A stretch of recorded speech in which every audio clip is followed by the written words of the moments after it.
Amigos, tudo bem? Seja bem-vindo ao canal Meu Momento com Deus. Nessa ocasião nós teremos mais um estudo guiado, mais uma lição da Escola Sabatina para a honra e glória somente do nosso bom Deus. Antes de nós conhecermos o tema de hoje, que com certeza falará ao nosso coração, nos aproximará ainda mais deste relacionamento que buscamos ter com o nosso Deus, nós vamos primeiro orar, né? Mas antes de orar, nós vamos primeiro fazer aquilo que se pede todo dia, que é verificar se já está inscrito. Veja aí se você já é inscrito, quem sabe você esteja chegando aqui pela primeira vez, né? Aproveita a ocasião, já se inscreva, para que de hoje em diante você não perca mais nenhum momento com Deus, tá bom? Deixe o seu gostei, faz um comentário e claro, não esquece de compartilhar. Envia para todo mundo, incentiva, vamos estudar, vamos meditar, vamos nos relacionar com Deus. Eu tenho certeza que você é uma boa influência a todas as pessoas que você se cerca, tá certo? Vamos fazer nossa oração agora para logo em seguida conhecermos o tema e nos aprofundarmos no estudo? Ore junto comigo. Querido Deus que estás nos céus, como é bom, Pai, mais uma vez estarmos diante de Tua presença, buscando esse relacionamento, buscando essa compreensão, esse entendimento para assim vivermos de acordo com a Tua vontade, de acordo com a maneira que agrada aos Teus olhos. Pai querido, perdoa os nossos pecados, derrama Teu Espírito sobre nós para que por meio dele tenhamos a compreensão certa e precisa da verdade do Senhor. Fica conosco, é isso que eu te peço, em nome de Jesus Cristo. Amém. Pois muito bem, o tema do estudo de hoje é terça-feira. Mas antes da gente conhecer o tema do estudo de hoje, terça, nós vamos trazer à memória o verso da semana. Está lá em 1 Coríntios 15, versículo 14 e 17, que diz assim, ó: E se Cristo não ressuscitou, é vã a nossa pregação, e é vã a vossa, e é vã a fé que vocês têm. E aí continua, e se Cristo não ressuscitou, é vã a fé que vocês têm, e vocês ainda permanecem nos seus pecados. Bom, o tema do estudo de hoje, terça-feira, é Cristo, as primícias. Davi, o que significa esse tema, Cristo, as primícias? As primícias, eles eram os primeiros frutos, né, que o agricultor ele coletava, colhia ali da sua produção. Então, quando diz Cristo, as primícias, dentro do contexto do estudo da semana, que é falando sobre a ressurreição, que Cristo ressuscitou, o tema do estudo está querendo dizer que Cristo, ele é o primeiro dentro da ação, do aspecto da ressurreição. Então, Cristo foi o primeiro a ressuscitar. E partindo dele, que primeiro ressuscitou, os outros também irão ressuscitar, dando continuidade àquilo que Cristo inaugurou, que foi a ressurreição dos mortos. Eu separei aqui alguns pontos, e também teremos dois contextos para ler. O primeiro ponto diz assim, ó: se Jesus não estivesse vivo, ou seja, se ele não tivesse ressuscitado, toda expectativa em relação ao futuro seria uma ilusão. Sabe, aqueles sonhos que eu e você tanto almejamos, né? A vida dentro de um reino de luz e justiça, onde não haverá mais morte, nem dor, nem pranto. Todas essas coisas seriam uma mera ilusão. Se Cristo não ressuscitou, tudo isso iria para, como a gente costuma dizer, o espaço. Ou seja, a gente nunca poderia desfrutar desta realidade. Mas graças a Deus que Cristo ressuscitou, que eu e você não apenas podemos sonhar, mas aguardar com convicção certa de que viveremos esta realidade. Porque é pelos méritos de Cristo, pelo fato dele ter ressuscitado, pela sua ressurreição ser um fato histórico, que eu e você podemos não apenas nos apoderarmos, mas divulgarmos para o máximo de pessoas os novos céus e a nova terra que nos aguardam pela graça e pela ressurreição de Cristo.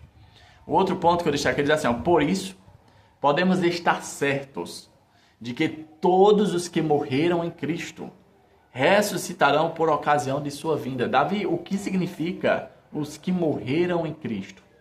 As pessoas que morreram em Cristo são as pessoas que nos seus últimos momentos de vida, ou então durante toda a sua vida, depositaram a sua fé na pessoa de Jesus, que confiaram nos méritos de Jesus, que clamaram por Jesus em prol de sua salvação, em prol de sua ressurreição. Então essas pessoas são as identificadas como as que morreram em Cristo. Davi, e as que não morreram em Cristo? São aquelas que negaram a Jesus. São aquelas que não aproveitaram a oportunidade que lhes foi dado em vida de se aproximar, de reconhecer e de se entregar à pessoa de Jesus. Infelizmente, para essas pessoas, não haverá uma ressurreição para a vida, mas sim para a morte eterna. O texto que nos foi apontado aqui para a nossa leitura, ele está em 1 Coríntios, capítulo 15, o versículo do 20 ao 23. Olha só o que Paulo falou aqui nesses versos. Mas de fato, Cristo ressuscitou dentre os mortos, sendo ele as primícias dos que dormem. Dos que dormem? Sim, Paulo estava se referindo àqueles que morreram. E Cristo sendo a primícia, ou seja, Cristo foi o primeiro a ressuscitar dentre todos os que haviam morrido, certo? E aí continua, visto que a morte veio por um homem, também por um homem veio a ressurreição dos mortos. Porque assim como em Adão todos morrem, assim também todos serão vivificados em Cristo. Cada um, porém, por sua própria ordem. Cristo, as primícias, depois os que são de Cristo na sua vinda. Veja, Paulo ele faz um paralelo aqui, comparando Cristo com Adão. Adão ele foi o primeiro homem, só que Adão ele não foi fiel. Adão ele não se submeteu completamente a Deus. Ele transgrediu o mandamento, ele se corrompeu, ele pecou. E qual foi a consequência disso? Por causa de Adão, todos, a partir de Adão, vieram a viver a experiência da morte. Como disse o texto aqui, todos em Adão morreram, mas graças a Cristo, todos iremos ressuscitar. Enquanto Cristo foi fiel, enquanto Cristo permaneceu ali, obediente a todo mandar, a tudo que Deus o requeria, Adão não. Então, graças a Cristo e todos os outros que depositarem sua fé em Cristo, todos esses também irão passar pela experiência da ressurreição. Com base nesse texto, eu separei aqui alguns pontos interessantes. Diz assim, o fim desta era maligna. Qual é a era maligna? Que hoje vocês estamos vivendo. Vivemos em uma era maligna. Uma era que o pecado está aí de forma desenfreada. Em que a maldade, de fato, a gente vê por todo canto. E o fim desta era maligna, ela será marcada pela ressurreição corporal dos que morreram em Cristo. Davi, até mesmo pessoas, que foram incineradas, que viraram pó. Pessoas que, morreram nos oceanos. Pessoas que foram explodidas. Qualquer tipo. Todas essas pessoas serão restauradas a um corpo glorioso, incorruptível, como diz o texto bíblico. Pelo poder de Cristo, na sua volta, todos os que morreram em Cristo ressuscitarão de maneira corpórea, ou seja, de carne e osso, de forma perfeita. Não vai ser um espírito, uma alma, como muitos creem. Vai ser de forma física, palpável. Todos iremos ressuscitar. Todos esses que passaram pela experiência da morte, do sono da morte. E aí continua dizendo assim, como o último Adão, Cristo entregará o reino ao Pai, devolvendo-lhe o domínio deste mundo. Por que a Bíblia ela faz um paralelo comparando Jesus como Adão? Porque Adão, quando ele foi criado, o Senhor lhe entregou o governo do mundo. Se você voltar lá para Gênesis, você vai ver de forma muito clara Deus dizendo para Adão, olha, tudo está sujeito a você. Você é quem manda. Você é, vamos dizer assim, o governador do mundo. Os animais se sujeitam a você. Tudo está sobre o seu governo. O problema foi que Adão, ele não foi enganado, mas ele decidiu, por livre-arbítrio, desobedecer, pecar, e com isso ele permitiu que Satanás usurpasse, roubasse o governo do mundo. Só que aí Cristo vem. Cristo vive o seu ministério aqui na terra. Cristo morre na cruz do Calvário. E Cristo ressuscita. O que acontece por meio dessa ação de Cristo é que ele restitui novamente o governo do mundo sob suas mãos. E quando Jesus voltar, quando Jesus der o seu comando, a sua ordem, para que todos aqueles que dormem no Senhor ressuscitem, Cristo entregará novamente o governo de todas as coisas ao seu Pai, a Deus. Porque todas as coisas voltaram ao poder do último Adão, que é representado pela pessoa de Jesus. O Adão que foi fiel, e fiel até a morte de cruz. E aí um outro ponto que eu deixei aqui é assim, como o Adão definitivo, ou seja, se referindo a Jesus, no plano da redenção, Jesus se submete inteiramente à vontade do Pai, algo que o primeiro Adão não fez. O primeiro Adão deixou a desejar nesse aspecto. Ele não se submeteu. Por conta ali da influência de sua mulher, ele se deixou levar, ele escolheu pecar, transgredir a lei de Deus, e por conta disso, o governo, por um tempo, foi usurpado por Satanás. Mas Cristo, que se submeteu a tudo, que foi obediente a tudo, reconquistou o governo do mundo e, no fim de todas as coisas, entregará novamente a Deus. Um outro ponto que eu destaquei aqui e que nós vamos ler, diz assim, em 1 Coríntios 15, do 29 a 34, Paulo retoma seu pensamento sobre a insensatez em negar a ressurreição. Algumas pessoas estavam tendo uma compreensão deturpada sobre a ressurreição, intimamente ligada ali à questão do batismo. Eu não sei se você sabe, mas quando eu e você decidimos nos batizar pelo método da imersão, ou seja, mergulhar o corpo por completo nas águas, nós declaramos que, juntamente com Cristo, de maneira simbólica, estamos seguindo seus passos. Em outras palavras, quando nós imergimos, a gente fala, por meio dessa ação, que estamos morrendo. Morrendo para quê? Morrendo para o antigo eu, morrendo para as práticas mundanas, morrendo para o pecado, morrendo para as inclinações más que antes a gente se permitia viver.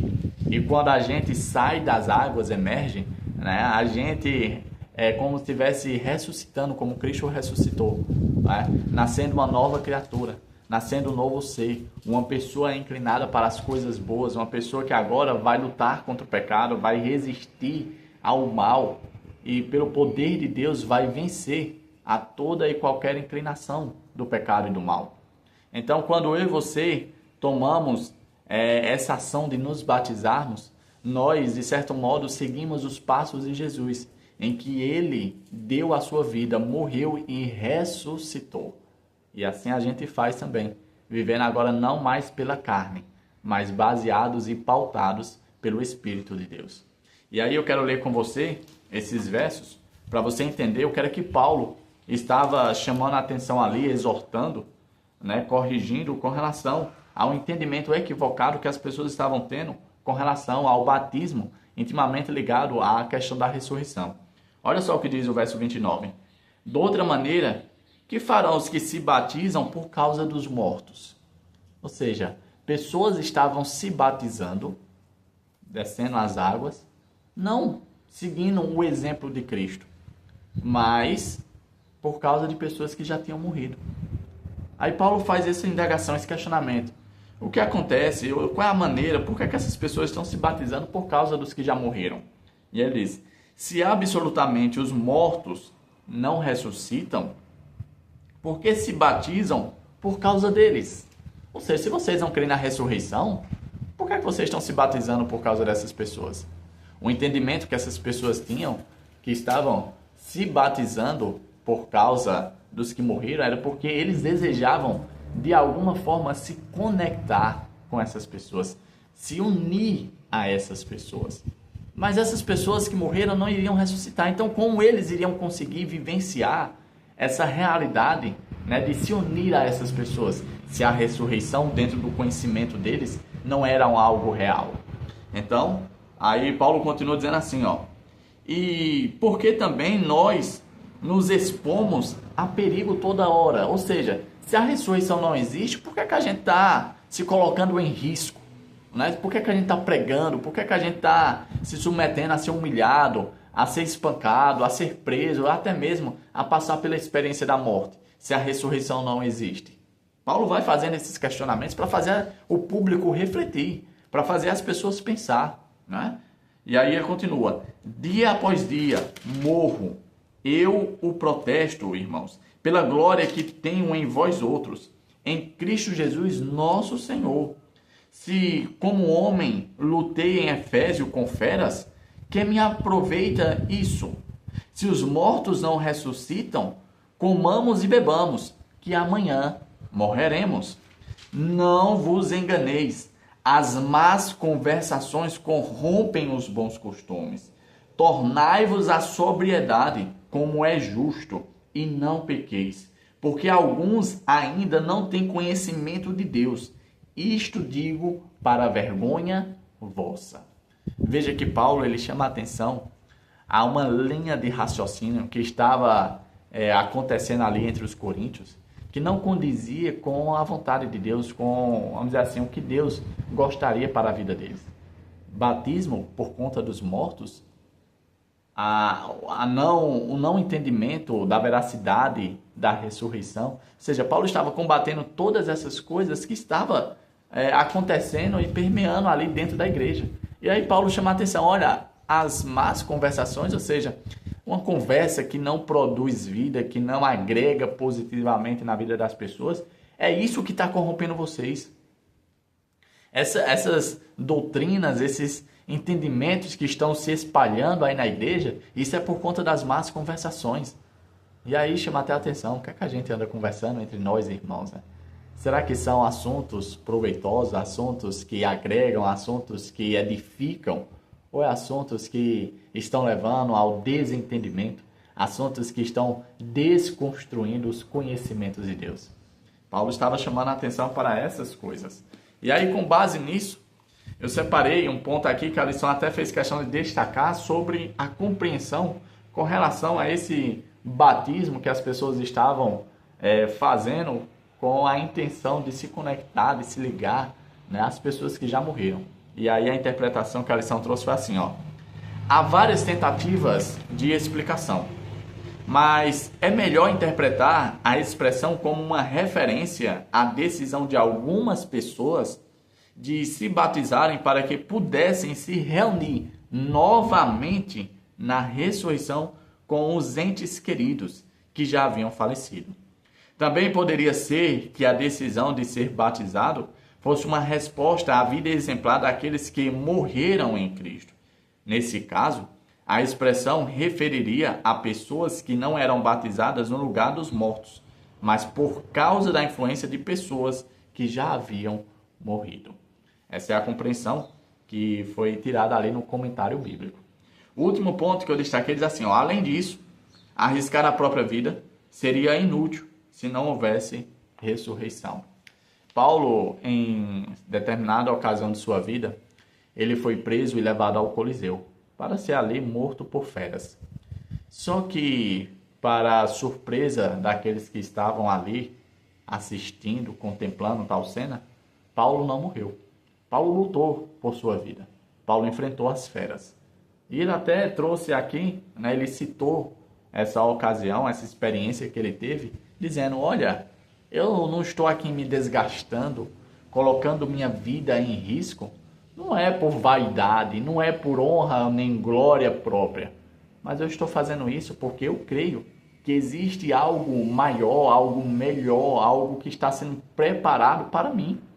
Então a luta que eu empenho na minha vida hoje contra o mal, contra as tendências do mal, é exatamente visando, buscando alcançar esta experiência da ressurreição. E aí Paulo exorta os membros ali de Corinto exatamente para esta realidade, de que nós não nos entregamos aos prazeres mundanos, exatamente porque temos a convicção certa de que algo maior nos espera. E que se viermos passarmos pela experiência da morte, nós iremos ressuscitar em Cristo, pelos méritos de Cristo, porque nos mantivemos fiéis, assim como Cristo se manteve fiel e se tornou a primícia, sendo o primeiro a ressuscitar. E por meio do exemplo de Cristo, nós iremos, se caso viermos a morrer, também passar pela mesma experiência de ressurreição. Chegamos ao fim de mais um estudo. Hoje um estudo muito bom, muito interessante, falando sobre Cristo, as primícias dos que dormem. E nós podemos, de certo modo, nos alegrar, porque com certeza todos nós temos queridos, né? Pessoas que têm um espaço reservado em nosso coração e que infelizmente, pelas consequências do pecado, vieram a descansar, né, no sono da morte. E o que nos alegra, o que nos conforta, é que esta situação em que estas pessoas que amamos se encontram, elas não será eterna, elas não vai perdurar para sempre. É apenas uma situação temporária e que logo, logo, quando Cristo aparecer nas nuvens do céu, será resolvido eternamente. E nós voltaremos a nos unir àqueles que amamos e que estamos desejosos de viver com eles eternamente junto ao nosso Senhor Jesus. Tá bom? Que Papai do Céu te abençoe, te proteja todo mal e que você retorne aqui amanhã para a honra e glória de Deus para mais um estudo guiado da lição. É isso, até a próxima e tchau, tchau.